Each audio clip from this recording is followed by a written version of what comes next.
Mirëmbrëma shikues të nderuar, po takohemi bashkë edhe këtë diel në emisionin Porta. Sot në studio do të flasim për dhunën në familje, një dukuri mjaft shqetësuese, por fatkeqësisht edhe prezente në shoqërinë tonë. E për të diskutuar më shumë detaje rreth kësaj teme, në studio kam Dhurata Prokshin, sociologe. Mirëmbrëma dhe mirë se erdhe. Mirëmbrëma, mirë se u gjeta, faleminderit për ftesën. Para se ta nisim bisedën në studio, bashkë do ta ndjekim dokumentarin Bashkë kundër dhunës dhe rikthehemi në studio për të vazhduar bisedën.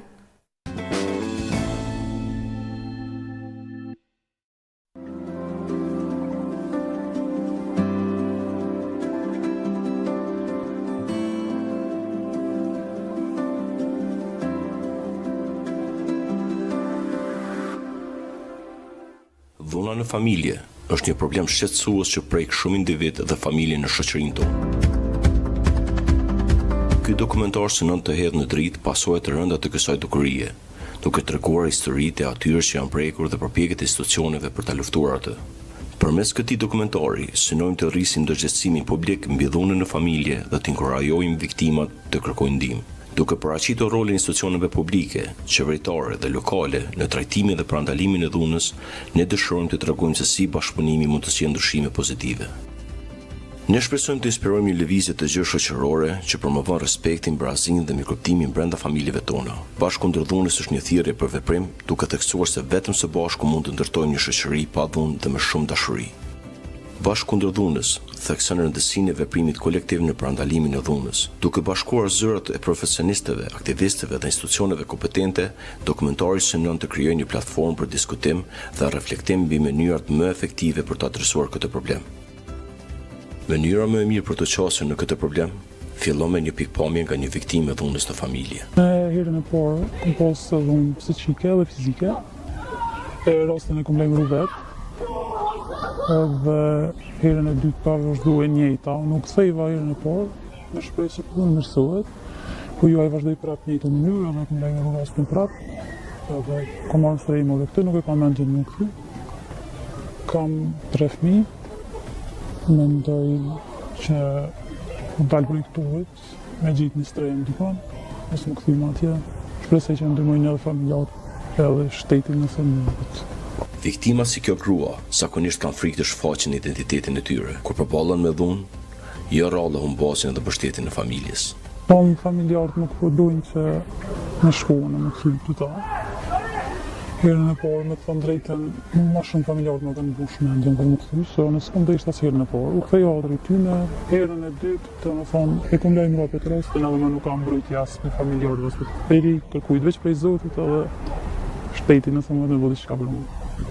Ndina e friksuar edhe prej prindit tanë, abden, se kom një rast kur kem pas grindja të që i reka përmend prindin tem atë rast, ka thonë që baba joti ka thonë vëllau tem, thuj personit tjetër, burrit domethënë, që mund është me vroj X personin e unë e loj bërë për ty.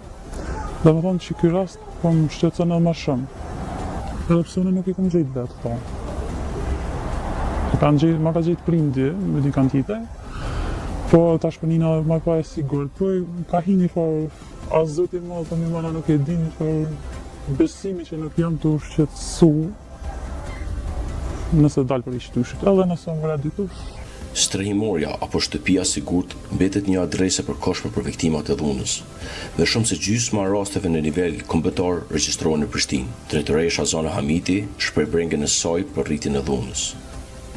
Prishtina prin me mbi 50% rasteve që kërkojnë këtu strehim, ndoshta është pak si habi se mund të themi që është vend urban. Dhe me njerë është ajo mendësia që këto njerëzit janë ndoshta pak më civilizum, mirë po jo dhuna nuk nje as nivel të arsimimit, as një lloj kategorie të sistemohen. Atëherë do të isha di ndoshta me rastet e këtij viti, nga viti në vet, numri i viktimave të dhunës në familje po është në rritje. Edhe sipas raportimeve në polici, mirë po edhe sipas kërkesave të viktimave të cilat ka nevojë për siguri edhe shprehin vullnetin të strehohen këtu te ne. Ofrimet në strehimore janë shërbime 24 orëshe, në kupton akomodimi ushqimeve, shmbathje, mjete higjienike, e ndër të tjerat janë edhe seanca psikosociale, shërbime që ofron nga stafi profesional që i kemi këtu të punësuara. Vetëm brenda një viti, 10 viktima përfundojnë në strehimorën e kryeqytetit. Reintegrimi i grave që pësojnë dhunë vazhdon të mbetet sfida kryesore. Ato shumica prej tyre nuk kanë një nivel të arsimimit ose nuk mund të sistemohen në një vend të punës për qenë të pavarura ekonomikisht, ato patjetër obligohen të kthehen te dhunuesi dhe cikli i dhunës vazhdon. Patjetër, asnjëherë rastet që strehon këtu nuk është rasti që për herën e parë ka paraqit. Ka ndodhur dhuna dhe ka paraqit rastin. Ato durojnë me vite ndodh derisa dhuna bëhet e padurueshme dhe fillojnë ta paraqisin. Pikërisht po kthehen edhe aty te raste që nuk ju bëhet zgjidhja afatgjatë, nuk kanë pavarësi ekonomike, prap rikthehen këtu. E të ndëshkueshmëria kjo ndodh kthejmë tash si shoqëri patriarkale që jemi, jetojmë në familje të gjëra, edhe nëse sipas Konventit të Stambollit dhunuesi duhet të largohet nga shtëpia, jo viktima, nuk ndodh tani, për arsye se nëse dhunuesi largohet, prapë ajo viktimë ka me mbet me familjarët e dhunuesit dhe prapë është në një forme ushtrohet dhunë ndaj saj. Një zinxhir mekanizmash duhet të funksionojë për t'u gjendur pranë viktimave. Institucioni i parë që vepron është policia. Një drejtori e posaçme është krijuar në vitin 2023 për hetimin dhe parandalimin e dhunës në familje. Drejtoresha Lolieta Limani Sulejmani thekson se vetë diesimi po rritet për të raportuar rastet. Besoj që rritja e rasteve të raportimeve është edhe ndërgjegjësim i qytetarëve, të cilët vendosin të japin fund kësaj dukurie negative dhe si derë të vetme shpëtimit të kësaj e kanë raportimin e rastet të policisë. Dhe mendoj që profesionalizmi i policisë, ton dhe trajtimi me seriozitet i këtyre rasteve ka arritë që tani të kemi një numër më të madh të raportimeve, meqense dihet që dhuna në familje ndoshta deri tash është njohur edhe si raste që ndodhin brenda 4 mureve dhe është e vështirë për t'i zbuluar përderisa nuk kemi bashkëpunimin e qytetarëve. Policia nxjerr në pa disa sfida me të cilat përballen në një periudhë afatgjate viktimat e dhunës mbi baza gjinore. Gjithashtu është ndoshta sfidë është edhe sigurimi i mbështetjes afatgjate për viktimat e dhunës në familje pas denoncimit të rasteve në polici, se na në polici e trajtojmë rastin, procedojmë në prokurori me kallëzim penal kur kemi elemente të veprës penale dhe masanej kalon në institucione tjera për marrjen e shërbimeve tjera që na obligojnë ligjet të cilat janë në fuqi. Tashmë ju e dini që Konventa Stambullit është pjesë e Kosovës dhe mbi këtë bazë është bëhet dhe ligji i ri për parandalimin e dhunës në familje, dhunës në baza gjinore, dhunës ndaj grave, ku obligon shtetet të ndërmarrin një mori veprimesh që edhe ne kemi obligim të ndërmarrim ato. Që nga viti 2022 funksionon zyra për mbrojtjen e viktimave. Shtimi i rasteve të dhunës ka detyruar zyrën të kërkojë më shumë mbrojtës. Sipas udhëheqësit Zotri Bojar Maxhuni, Prishtina me mbi 1000 raste në vit mbetet kampion i dhunës në familje. Zyra për mbrojtje dhe ndihmë viktima funksionon në kuadër të kryeprokurorit të shtetit dhe zyra do të thotë funksionon në 7 regjione. Secila zyrë do të thotë në veten e saj ka mbrojtës viktimave, të cilët në momentin kur raportohen rastet në stacionet policore duhet që të kenë kontaktin sa më shpejt për ta ndihmuar dhe për ta informuar viktime. Në këtë rast, momentin do thotë kur e kanë kontaktin, atëherë mbrojtësi i viktimave ka për obligim që ta informojë dhe ta këshillojë për të drejtat e saj, dhe mbrojtësi i viktimave që nga i fillim do thotë deri në instancat më të larta do thotë e mbështet, dhe kjo zyre do thotë për mendimin tim ka qenë shumë e qëllueshme për arsye se rastet e tilla nuk kanë mbështetje ose në shumicën e rasteve do thotë rastet e tilla nuk kanë financa për tu përfaqësuar do thotë nga avokatët privat, kështu që ne do thotë zyrtarisht do thotë jemi persona të autorizuar të cilët e përkrahun viktimat e rasteve të dhunës në familje. Një rritjeve të ndjesimit vrejet, ndërsa kjo zyrë merret edhe me kryerësit e dhunës. Ndjesimit është dashur të shkohet në 2 drejtime. Në drejtimin do të raportimeve, po edhe në vendisim të reintegrimit të viktimave, në fuqizim të viktimave, ku ne do të thotë si edhe si zyrë, edhe si shtet do të thotë po çalojmë sa i përket reintegrimit edhe të viktimave, mirë po edhe të mos marrja ndaj veprimeve dhe ndaj kryqëzit të dhunës së familje. Duhet që edhe ndaj kryqëzit të dhunës së familje të trajtohet, sepse jo vetëm viktima të fuqizohet apo të trajtohet, po të trajtohet edhe kryqëzi i dhunës në familje, të pas parasysh shumë faktorë, të kryqëzit e dhunës familje kemi të bëjnë me smundje psiqike, me përdorim të substancave narkotike, me alkohol. Qendra për punë sociale luan një rol të rëndësishëm në trajtimin e viktimave të dhunës në familje. Në Prishtinë kapacitetet e saj pritet të zgjerohen. Drejtori i qendrës, Zotri Bajram Shala, thotë se rastet janë në rritje të vazhdueshme. Rastet e dhunës në familje zakonisht referohen prej policisë. Rastet që referohen të na dhe evidentohen se cili rast i caktohet një zyrtar apo menaxher i rastit, i cili ka përgjegjësi ta menaxhojë komplet rastin deri në reintegrimin e viktimës. Bashkëpunimi me institucione tjera apo me aktorë të tjerë që funksionojmë edhe si përgjegjësi që dalin dhe prej PSV-ve apo prej procedurat standarde të veprimit me rastet e dhunës në familje. Kemi bashkëpunime shumë të mira me drejtorinë e mirëqenies sociale, kemi me policinë, me gjykatën, me prokurorinë, strejmoret, me zyrën për mbrojtjen e viktimave dhe institucione tjera sipas nevoja që vlerësohen, që kemi nevojë të bashkëpunojmë, që mund të jetë shëndeti mendor, psikiatria, shkolla, kudo tjetër. Qendra për punë sociale në Prishtinë po arrin të trajtojë me kujdes rastet e dhunës në familje. Konsideroj që ka shumë raste suksesit. Puna që bëhet prej qendrës për punë sociale është për mirënjohje, konsideroj, sepse asnjëherë nuk i kemi lënë anash, i kemi trajtuar me prioritetin më të lartë mundshëm me kapacitetet që kemi në dispozicion. Komuna Prishtinës me veprime konkrete ka marrë masa për të mbështetur këtë kategori, që kanë nxjerrja vendimit për ndihmë financiare në vitin 2022, viktimat e dhunës në familje kanë përfituar mbi 130.000 euro.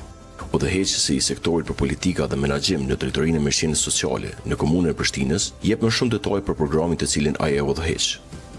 Dukuria e dhunës në familje edhe me bazë gjinore është dukuri e në rritje sipër në Prishtinë. Kjo ndoshta edhe për faktin se ne si komunë jemi institucioni vetëm edhe në nivel lokal edhe qendror që kemi program të veçantë në raport me ofrimin e mbështetjes financiare për viktimat e dhunës. Program ky i cili dohet në 3 komponent, që ka të bëjë me sigurimin e banimit, strehimit, komponenta e dytë ka të bëjë me shpenzimet e jetesës dhe komponenta e tretë është për rastet që kanë fëmijë, shtesat e fëmijëve që është në vlerë prej 100 eurosh. Në total ky program nëse përfshin 3 komponentat për një përfitues ose viktim të dhunës, ka vlerën prej 500 eurosh në muaj dhe kryesisht zgjat mbështetja për aq kosa zgjat edhe urdhër mbrojtja, i cili është njëri prej kritereve bazë që një viktim potenciale mund të aplikojë për të përfituar këtë mbështetje financiare të Drejtorisë për Mirëqenien Sociale në Prishtinë. Sigurisht nëpërmjet këtij programi synimi ynë ka qenë që të ofrohet një mbështetje viktimave të dhunës në familje dhe me bazë gjinore, por gjithashtu të stimulohet raportimi i tyre, sepse dihet mirëfilli që në Prishtinë, në Kosovë, ndodhen raste të dhunës në familje, për të cilat kanë pasur hezitim të raportohen, për shkak edhe të mungesës institucionale, e me theks veçantë të pakove të shërbimeve apo mbështetjes financiare të tilla siç kemi ne në Prishtinë. Përveç policisë, strehimorës, qendrës për punë sociale, mbrojtësve dhe komunës, është edhe një institucion tjetër shumë i rëndësishëm, ku viktimat mund të marrin një shërbim jetik për rastet e tyre. Agjencia për ndihmë juridike Falas ka zyrën e saj edhe në Prishtinë, ku 27 zyra dhe klinika mobile në terren ofrojnë shërbime juridike Falas. Një databazë e përbashkët për viktimat e dhunës në familje është krijuar tani më. Numri i përdoruesve të ndihmës juridike Falas është rritur 39% krahasuar me një vit më herët. Viktimat e dhunës në familje janë përfitues të drejtë për drejtë të ndihmës juridike Falas, nuk ka nevojë të plotësohen kriteret të cilat i parashë ligji për ndihmë juridike Falas, domethënë janë përfitues të drejtë për drejtë të ndihmës juridike Falas. Na kemi një bashkëpunim shumë të mirë edhe me policinë e Kosovës, me mbrojtjen e viktimave të dhunës familje, avokatën e popullit, me organet të cilat janë thujse të implikuar edhe të cilat ofrojnë edhe ata shërbime varësisht prej fushës së cilës e përfaqësojnë.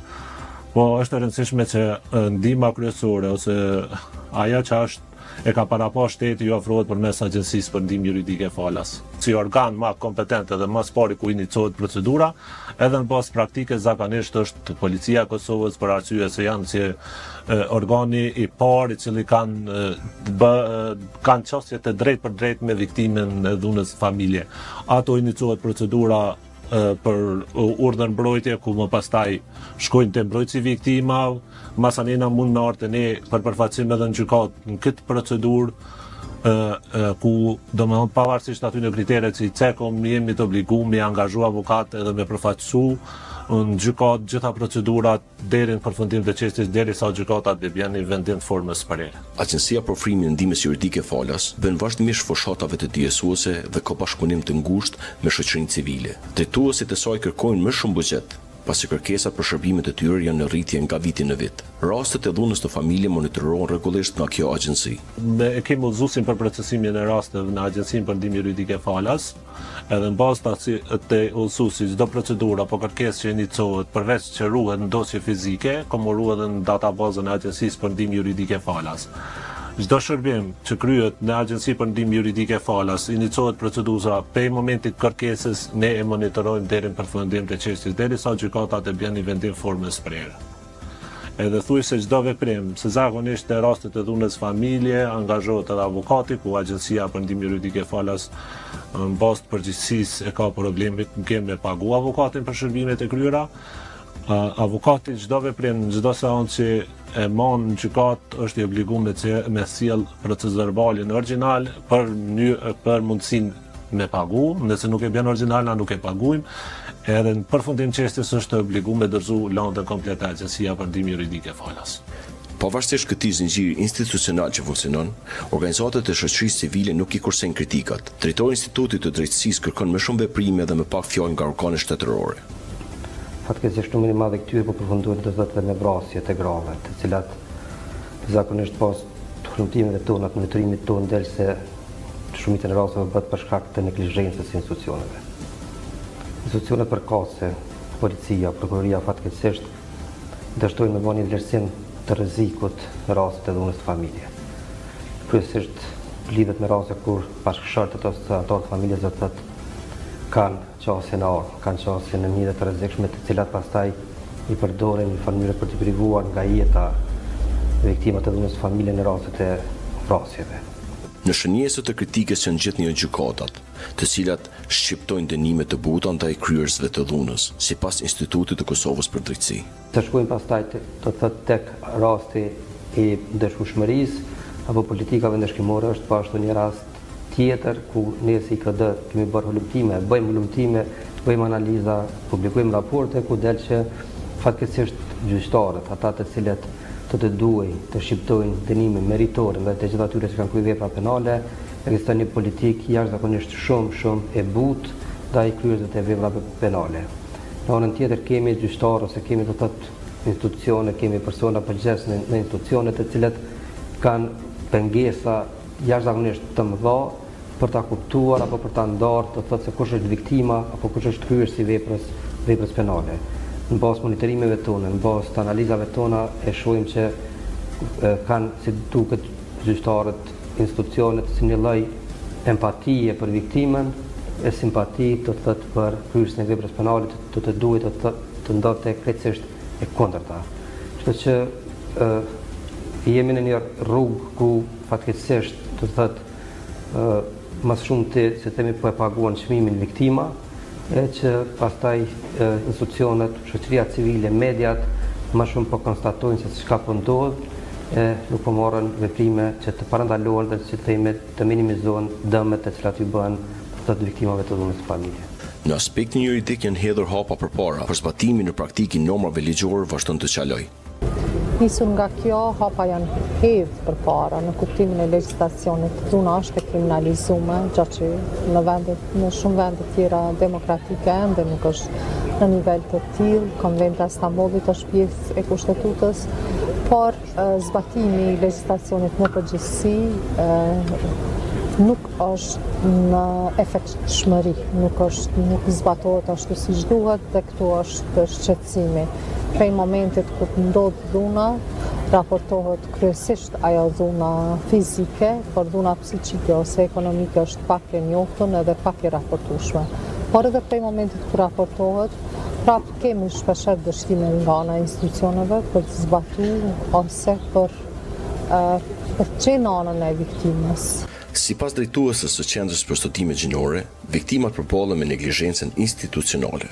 Duhet zbatohet, duhet të ketë informacion pak më shumë nga ana e institucioneve të drejtësisë, edhe institucionet e drejtësisë të kryen punën maksimalisht siç duhet dhe me efikasitet, sepse ndodh një rast raportohet, ne inkurajojmë viktimat të raportojnë dhunën, sepse kemi raste ku vinë edhe në organizatën tonë, i drejtojmë drejt policisë, po të njëjtën viktim e shohim që endet këndej andej institucioneve për të kërkuar drejtësinë, çka nuk kupton drejtësia, nuk kupton që në momentin kur viktima dëshiron divorcin, edhe institucioni me njerë në qatë seancë do ta përfundojë edhe divorcin dhe të jep anën e duhur viktimës dhe t'jep një mobilizim për ta mbrojtur. E shohim që nuk është në atë nivel, rekomandojmë, vazhdimisht bëjmë raporte hulumtime, tregojmë se çka po ndodh, por nuk jemi në nivelin e duhur, edhe pse dhuna është alarmante. Mendoj që në shoqërinë tonë është alarmante. Prishtina mbetet një shembull inkurajues për mbështetjen e viktimave të dhunës në familje, sidomos në aspektin financiar. Kjo përkraje e lehtëson ballafaqimin e tyre me situatën e vështirë. Tash pothuajse është viti i dytë që po përfundon, që Komuna e Prishtinës përmes Drejtorisë Mirëqenies Sociale është interesuar dhe ka marrë një vendim për përkraje financiare të viktimave të dhunës në familje. Përkraja është në të volla, bëhet fjalë sigurisht për rastet të viktimave që e dëshmojnë me dokument që janë viktima të dhunës, e një për dokumentet lëshohet edhe për Qendrës për Punë Sociale. Kjo shumë është 500 euro në baza mujore, që ka mundësi kozatje 6 muaj deri në 2 vite. Po e kisha cek si shembull komunën e Prishtinës që po funksionon shumë mirë, subvencionimi këtyre rasteve të dhunës në familje, bëhet pagesa total shumash prej 500 eurove, po jo detyrimisht se cila viktimi përfiton ato 500 euro, sepse janë kriteret çka duhet të jetë rasti i hapur në polici, të ketë vendim nga gjykata urdhër mbrojtje, të jetë banore e Prishtinës, janë disa kritere. Ndodh që një në pjesë përfiton, qoftë subvencionimin e qiras, shpenzimet bazike, apo edhe nga 50 euro deri në 2 fëmijë sa i ka rast. Dhe ne në vitin që lam pas, përpos kompenzimit të dëmit, të cilët ofër 60.000 euro do thotë janë pagu viktimat e rasteve të dhunës në familje, po ashtu të drejtën në çështje të kërkesat për mbrojtje për alimentacion ofër 278.000 euro do thotë vitin 2023, ku kanë përfituar këtë rast viktimat në rastet e dhunës në familje. Pavarësisht mbështetjes financiare, reintegrimi i viktimave të dhunës në familje mbetet sfidues edhe në një periudhë afatgjate. Vendimtare mbetet gatishmëria për denoncimin publik të dhunuesve, ndërsa rol parasor ka informimi dhe vetëdijësimi. Pjesa më sfiduese është reintegrimi i rasteve, se çka pas strehimorës. Strehimori afron shërbime deri kemi një rregullore standardizuar deri 6 muaj, po jo patjetër që i largojmë edhe pas 6 muajve. Mirë, po prap nuk është zgjidhje. Ka raste, kohën e fundit ka raste që reintegrohen, pavarësohen dhe fillojnë një jetë pavarur, falë bizneseve që kanë ndjeshmëri nga kjo pjesë dhe nuk po hezitojnë, marrin, ka vendet punës, ka raste suksesi që nuk është kthye më të dhunuesi, janë pavarur, ka fillu jetë dark dhunuesin. Mirë, po janë rastet më të rralla. Unë besoj që mesazhi që duhet t'i dërgohet çdo viktime, e cila mund të jetë subjekt i dhunës në familje, është që të njëjtit nuk e meritojnë dhe nuk duhet ta pranojnë si fakt të jetojnë me një dhunues, me një person i cili jo vetëm që në aspektin fizik apo psikologjik i dëmton, por në mënyrë uacënon edhe dignitetin personal. Të njëjtat duhet ta gjejnë forcën, duhet të gjejnë mundësinë do të thotë që të raportojnë këto raste. Unë besoj që nëse morëm për bazë vitet e kaluara me sot, gjendja ndoshta është më mirë, por që jam shumë i sigurt që ka rrugë që përmes organizatave qeveritare, po sigurisht në radhë parë përmes institucioneve të shtetit, institucioneve të drejtësisë, të kërkojnë të realizojnë të drejtën e tyre. Në rastet kur kemi viktima të cilat kanë edhe fëmijë, do të thotë në marrëdhënie bashkëshortore, atëherë do të thotë të njëjtit përveç se duhet të mendojnë për veten e tyre, duhet të mendojnë edhe për fëmijët e tyre, sepse fëmijët të cilët rriten në ambient ku dhuna është fjala e parë, atëherë sigurisht që do të ndikojë në të ardhmen, do të thotë edhe në mirëqenien e tyre, në jetën e tyre. Kështu që duhet të gjejnë forcën dhe duhet të shohin, si themi, anën më të ndryshme që të marrin drejtësi nga ana e shtetit për dëmin apo për dhunën që shkaktuar. Konsideroj që informimi nuk është i mjaftueshëm sa i përket raportimit të rasteve, varësisht prej specifikave që posedojnë ajo viktimë potenciale e dhunës. Megjithatë ka dhe raste të tjera që referohen apo raportohen që nuk janë ashta dhe raste të dhunës. Megjithatë, konsideroj që kemi nevojë me punu më shumë edhe në parandalim, edhe në informimin e mjaftueshëm të viktimave të potenciale që të dinë ku i kanë burimet për referim të rastit, për raportim të rastit. Edhe numrin që është shumë konfidenciale dhe nuk dalin, po çdo thirrje do të mbetet anonime dhe konfidenciale përderisa raportuesit ose viktimat dëshirojnë të mbetet ashtu, pikërisht se na nuk kujdesemi vetëm për ofrimin e sigurisë të viktimës, po edhe për sigurinë e, domethënë, denoncuesve të dhunës në familje. Dhe këtë mund të bëjmë vetëm duke i mbajtur konfidenciale ata për mënyrën e raportimit të tyre. Në gjitha nivelet ka aty këtu ndonjë iniciativë, por nuk ka iniciativa të mëdha ose programe të posaçme ku viktima prej strehimit integrohet, bëhet aktive, apo i gjindet një vend i punës, apo i për një qira, apo fëmijët e saj ndrohen, edhe ju jepet një përparësi, nuk ka kritere të dukshme ku një viktimë e dhunës e gjen vendin e punës ose forcohet ekonomikisht. Kjo nuk është në programe, flitet, nuk është që nuk flitet, çdo herë është tash në përtrueza, në takime, flitet për fuqizim të grave viktimat të dhunës në ekonomi, por nuk ka diçka të matshme. Ne nuk shohim rrjedh, nuk shohim informata dhe nuk kemi një databazë nga ana e shtetit se kaç janë viktimat e dhunës që kanë përfituar nga një mas apo nga një program i caktuar. Projekta këtu, biseda këtu, por fuqizim të vërtet ekonomik nuk kemi. Në kryeqytet, komuna po krijon mundësi për aktivizimin e grave të marginalizuara përmes një strategjie me veprime konkrete.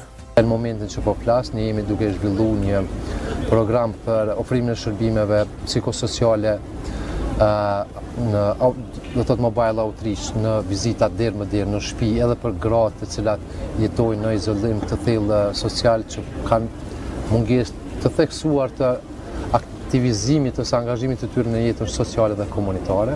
E për këto jemi angazhuar që nëpërmjet profesionistëve të zhvillojmë këto vizita derë më derë, në mënyrë që edhe të prezantohet me shërbimet dhe benefitet cilat ato zonja i kanë në raport me të drejtën e tyre për jetën komunitare, por edhe si stimulim i tyre për të zhvilluar jetën komunitare. Përveç kësaj, ne kemi subvencionuar programe të shumta, është viti i tretë me radhë tashmë që po bëhet, për ofrimin e trajnimeve për zhvillimin e shkallësive profesionale dhe gjithashtu duke i mundësuar që t'i ofrojmë edhe lëndet e para për zeje që ata dëshirojnë të zhvillojnë, si ndihmës shtesë, le të themi edhe për me u bë komplementare gjithë ky program, gjithashtu kemi ofruar dhe vazhdojmë të ofrojmë shërbime edhe për promovimin e produkteve të tyre, në mënyrë që të jetë e kompletuar si pako e qasës sonë në ndihmë rreth tyre,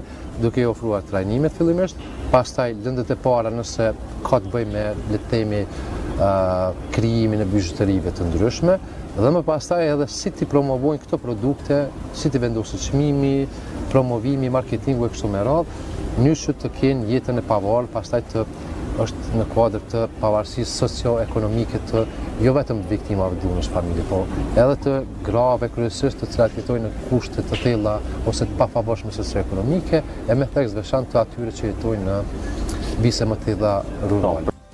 Çdo vit organizohen fushatave të djesuese, aksione të ndryshme, jepen fonde për të luftuar dhunën mbi bazat gjinore. Shteti ka detyrime themelore për të garantuar të drejtën për jetë të çdo qytetarit të Republikës, por jo gjithnjë ndodh kështu.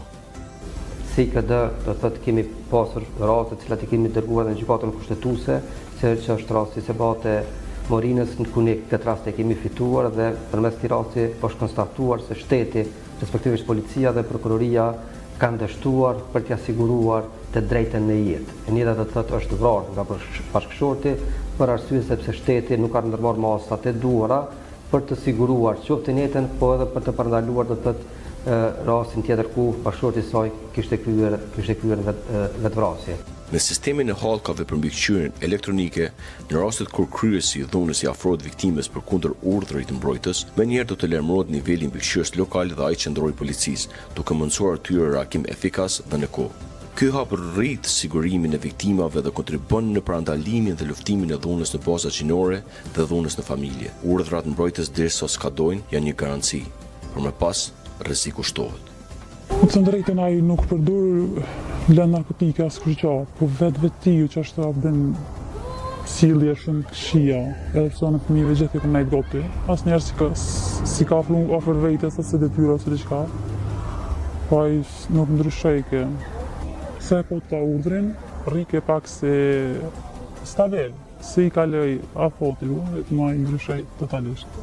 Të konujem pam, kom pos orë të mirë. I më rrisha ta edhe fëmijë në shkollë edhe orarin edhe krejt punën e krejt. Herën e por kur e lajmërova Rustin, ai tani më tha që mos më shku një herë. Po kur dolëm në për gjykatë kështu ai pranoi ato të ke po më reqyshje, mundet më kthya pet me punu, e normal a vlen tamam puna, tash kur u ktheva kërkon fjalët e tina që ka thonë. Kërkon hiç. As nuk më lokën e dal, as nuk më lokën punë, as veç më shumë më fëmijë për shkollë edhe banes kërkon tjetër. Dhe me thonë jam po shumë e izolume. Si robot, me një fjallë. Nuk të laket lirë as komunikimin me familjarë me bo. Si ta po këtë telefonin, ta kap këtë kështë, shërë këtë që ka di të bo, që ka I të I tho familjarit ta në kështë. Nuk kam as besem, as më këthy, as veç për dalë për këtu me gjetë një stërejmë dikon, me që fëmijë shkollë dhe nuk me vazhdo jetën ta, s'menej diçka tjetër ma shumë. Viktimat shpresën kryesore, edhe pse të zbehur, e kanë tek institucionet shtetërore. Shpresoj. Nuk e di që mundet me ndërmarrë, veç shpresoj. Se ka shumë grot që janë viktimat dhunës. Ka shumë burra që I vrasin gratë e veta dhe prap heshtin gjykatat e unajt. Në përfundim të dokumentarit Bashkë kundër dhunës, shprehemi njohjen tonë më të thellë për të gjitha institucionet publike, qeveritare dhe lokale që punojnë pa u lodhur në trajtimin dhe parandalimin e dhunës në familje. Por kushtimi I tyre është thelbësor për ndërtimin e një shoqërie më të sigurt dhe më të drejtë. Ju inkurajojmë të raportoni çdo formë dhune në familje, qoftë si viktim apo si dëshmitar. Vetëm duke vepruar së bashku mund të ndalojmë këtë plagë shoqërore dhe të sigurojmë mbrojtjen atyre që kanë nevojë. Le të angazhohemi për të jetuar me më shumë dashuri, me kuptim dhe mbështetje ndaj njëri tjetrit. Familja është themeli I shoqërisë tonë. Ta forcojmë atë me respekt dhe kujdes të ndërsjellët. Së bashku mund të ndërtojmë një të ardhme pa dhunë, ku çdo individ ndihet I vlerësuar dhe I sigurt. Bashkë kundër dhunës është thirrja jonë për veprim me solidaritet në këtë rrugtim.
Kemi ndjekur bashkë kështu dokumentarin bashkë kundër dhunës dhe mi kthye në studio për të vazhduar bisedën. Pra pam këtë dokumentar që nisi me rrëfimin e një viktime të dhunës në familje. Në fakt, kjo viktim tha fillimisht që ka pasur dhunë psikologjike, pastaj dhunë fizike. Por, çka ishte e rëndësishme ta cekim është se doli me identitet të fshehur. Pse ndodh kjo zonja prokshi, stigmatizimi, frika, cilat mund të jenë arsyet? Po, me vëmendje ndjeka gjithë dokumentarin, komplimente për mënyrën se si është trajtuar një problematik kaq e shprehur në shoqërinë tonë, kaq e ndjeshme. Është, domethënë, një temë e cila e sfidon atë emocionin, e sfidon ndjenjen, dhe padyshim se kjo është njëra prej arsyeve që viktima ish viktima e dhunës e mbijetuara doli me identitet të fshehur.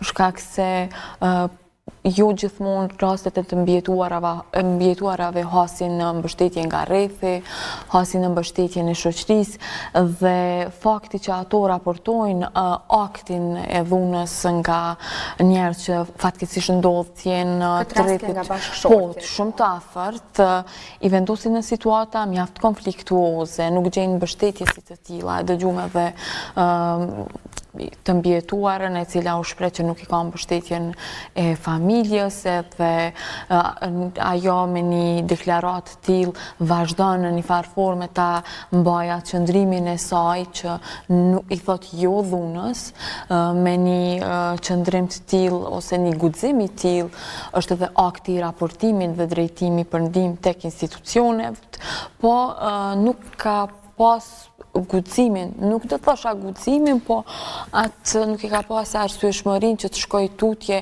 që mbase të bëhet një zë edhe i grave tjera të cilat ballafaqohen në baza ditore me dhunë. E përmendet fare mirë dhe e dëgjuam edhe atë çfarë u tha nga e mbjetuara që llojet e dhunës ndaj viktimave janë të ndryshme. Dhuna fizike është ai stadi final ku akumulohet një energji negative, një trajtim jo i shëndetshëm brenda hapësirave private, brenda shtëpive, brenda familjeve, që të cilat në parim do duhet të ishin oaza të shëndetshme, vende të sigurta për vajzat, për gratë, për nënat, për bashkëshortet, por trendi fatkeqësisht në Kosovë tregon që një gjë e tillë nuk është ashtu dhe kemi rritje të trendit të dhunës. Nikosisht, çështjen e rritjes trendit tani mos ja atribojmë vetëm rritjes së dhunës apo si fenomen, po duhet të interpretohet edhe si rritje e guximit që ajo të raportohet. Më erdh shumë mirë që një temë e tillë u trajtu nga gjithë aktorët të nevojshëm që të intervenojnë në trajtimin e problematikave. Po besoj që pajtohesh që ajo çka është sfiduese është mundësia që t'ju japet mbështetja në reintegrim. Përmend edhe në dokumentar që është e rëndësishme që ndihmat të jetë dhe hallkat të jenë në bashkëpunim me njëra tjetrën. Por qëndrojmë tek zanafilla, cilat janë shkaqet që arrin deri tek dhuna psikologjike, por edhe fizike, a mund të jetë papunësia, norma të gabuara shoqërore, apo çfarë është ajo që e nis? Mendoj që ato i kontribuojnë njëra tjetrës. Asnjëherë nuk e shoh dhunën në baza gjinore, dhunën në familje, dhunën si fenomen, si arsye e një shkaktari, si pasojë vetëm një shkaktari, por është ajo, unë parimisht preferoj ta pozicionoj aspektin e normave sociale, kulturën tradicionale si bazën e gjithave, e pastaj edhe faktorë tjerë, qofshin ata social-ekonomik apo edhe çrregullimet e shëndetit mendor që mund të jenë, por jo çrregullimet e shëndetit mendor të bëhen arsyetim për me justifiku kryerësitë e dhunës. Prandaj janë faktorë të ndryshëm që bazën e kanë te kultura e cila me shekuj ka favorizu që gruaja të jetë në një pozicion të subordinuar apo të nënshtruar, edhe në momentin që kërkohet një trajtim i dinjitetshëm, një trajtim i barabart, atëherë një qasje t'il, një komunikimi t'il, jo gjithmonë mirë pritet. Në të gjitha nivellet, jo vetëm tek familje të cilat jetojnë për thomë në zona më të vogla urbane, apo ka nivel më të ullt apo më të lartë shkollimit, dhuna mendoj që nuk zgjedh kategori sociale. Kur jemi këtu tek normat tradicionale shoqërore, e pam edhe në dokumentar që viktima potencoj që ka frikë t'i tregoj edhe familjes, ndoshta nuk e gjejnë mbështetjen. Sipas teje, sa është i rëndësishëm edukimi gjithë përfshirës, duke nisë nga familja që të jap suportin, që ndoshta jeta të dërgojnë në shtigje të ndryshme dhe nuk mund ta kesh gjithmonë jetën e lumtur, të kesh vend të kthesh në familjen tënde. Sa është e rëndësishme kjo mbjellje e edukimit gjithëpërfshirës? Normat gjinore të ne si koncepte është shumë e rëndësishme që të punojmë, ti transformojmë ato, ti edukojmë djemtë dhe vajzat dhe atë në moshë të hershme, të bëhet një edukim, një vedisim i tillë që nga mosha e hershme e fëmirisë, të bëhet një edukim i tillë që të mos pranojnë dhunën edhe të mos jenë të heshtur ndaj dhunës, edhe me rastin kur ju jepet përparësi ose mos përparësi në shkollim, me rastin e ndarjes së pronës, me rastin e marrjes së vendimeve brenda familjes, për shkak se nëse vazhdimisht dëgjohet vetëm zëri mashkullor dhe jo dhe i femrës, pavarësisht në çfarë relacioni ata janë, automatikisht krijohet ai vakumi dhe krijohen predispozitat që të dominojnë zëri që është më prezent, zëri më i fuqishëm. E nëse janë meshkujt, atëherë do të bëhen vendimet karshi preferencave të tyre dhe është mirë që dikush të mendon për ty.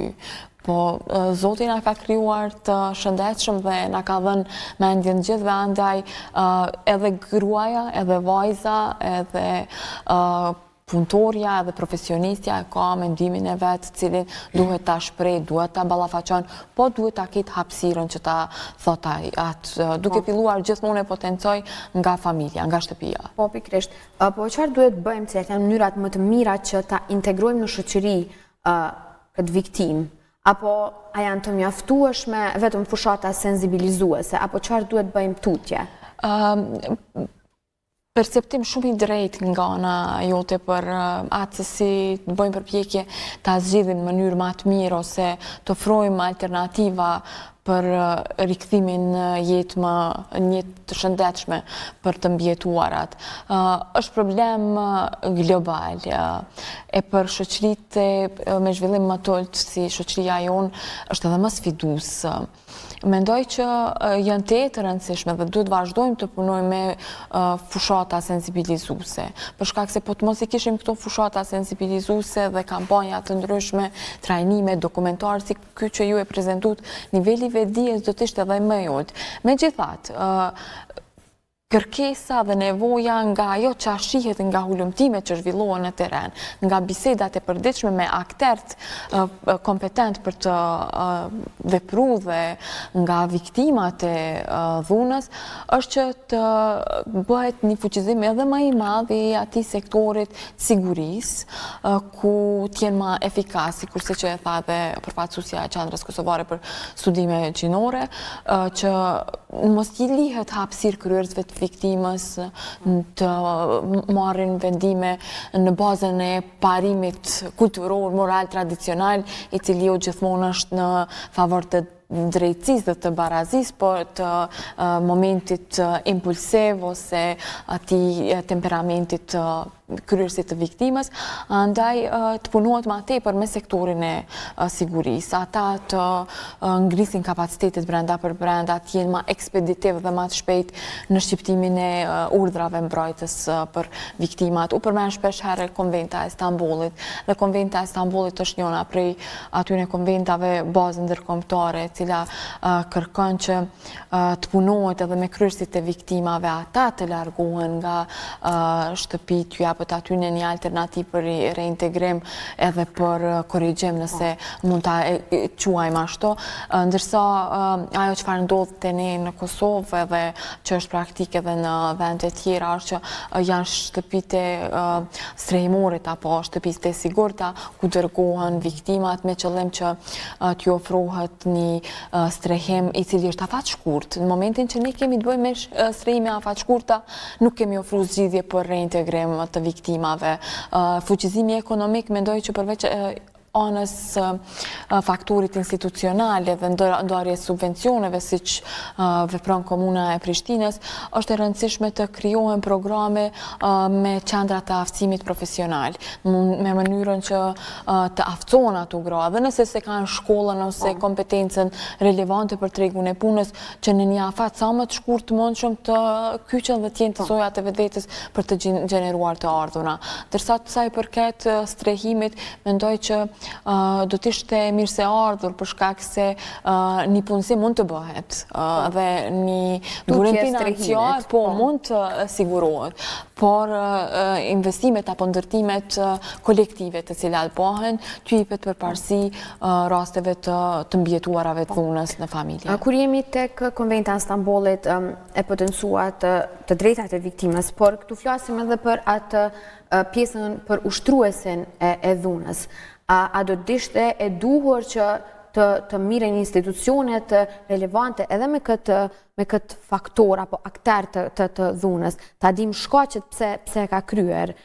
Po, përshtypja që krijohet është që institucionet tona i kanë parimisht në letër të gjitha rolet e ndana, edhe i kanë në një farë forme të përshtatura ato procedurat e reagimit në raport me kryerësit e dhunës, por në praktik mendoj që mungon kapaciteti për t'i ofru të gjitha shërbimet e nevojshme, edhe në frekuencën apo në numrin që do duhet që t'ketë pëzom seanca psikologjike ose konsultime tjera të nevojshme.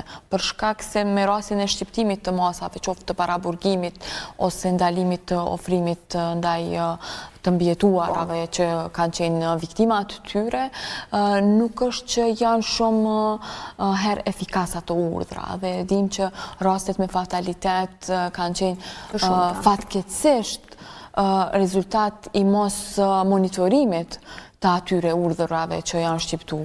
Andej do duhet të kemi institucione që janë marrë gjithë në këtë aspekt, por edhe të konsiderojnë shqiptimin e gjobave, do të thonë të bëhen dëmshpërblime monetare, financiare, të obliguara që t'i paguhen shtetit për kryerësit e veprave të dhunës në familje. Në momentin që veprat e tilla sa do të vogla do të shqiptoheshin, besoj që do ta jepte edhe një efekt të edukimit tek pala, nuk do të thoja vetëm te meshkujt, po statistikat e tregojnë që kryerësit më të madh të dhunës në bazë gjinore janë meshkuj, që të mendojnë edhe të edukohen të mos t'japin vetës liri dhe hapësirë të ndërmarrin veprime të tilla. Ne diskutuam rreth rolit të familjes në mbjelljen e edukimit gjithëpërfshirës, po kur jemi tek roli i shoqërisë, sa ndikon kjo në zvoglimin e dhunës apo ndoshta edhe zhdukjen?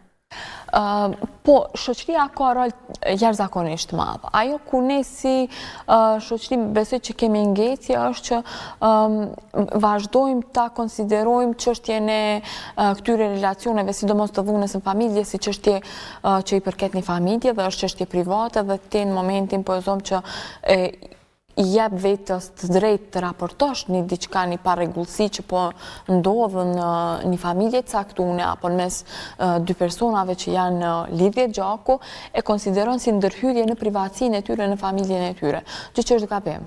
Për shkak se momentin që ti si qytetar i ndërgjegjshëm i din drejtat e njeriut edhe e shet që shëndeti, siguria dikuj po cenohet, të duhet që ta ndërmarrë shopin edhe të raportosh. Ajo që ka ndo nga tereni, Po zonë, kum pas takimet shumëta me kryesues të lagjeve edhe gjatë hulumtimeve që kanë zhvillu në fokus grupe, ata kanë thonë që do të ndodhte dhe do të kishim rritje më të madhe në raportim të fenomenit dhunës në familje apo dhe fenomeneve tjera sociale negative prezente në shoqëri, por friksohen qytetarë që të raportojnë për shkak se konfidencialiteti i tyre nuk është i siguruar. Andaj masat e tilla si që është konfidencialiteti i raportimit, besoj që do të ndikonin në një rritje më të madhe të vetdijes shoqërore që të jetë më aktive në raportimin edhe të aktivizohet në parandalimin e dhunës dhe fenomeneve tjera. Zonja Prukshi, ju falenderoj shumë që ishit pjesë e emisionit Porta, ishte kënaqësi që ju kemi në studio. Faleminderit shumë, ishte kënaqësi edhe për të jem prezente sot me juve. Miq të dashur, ju falenderoj edhe juve për vëmendjen, ju lë takim të dielën e ardhshme në 18:20. Deri atëherë vazhdoni të qëndroni me programet e transmetuesit publik. Natën e mirë.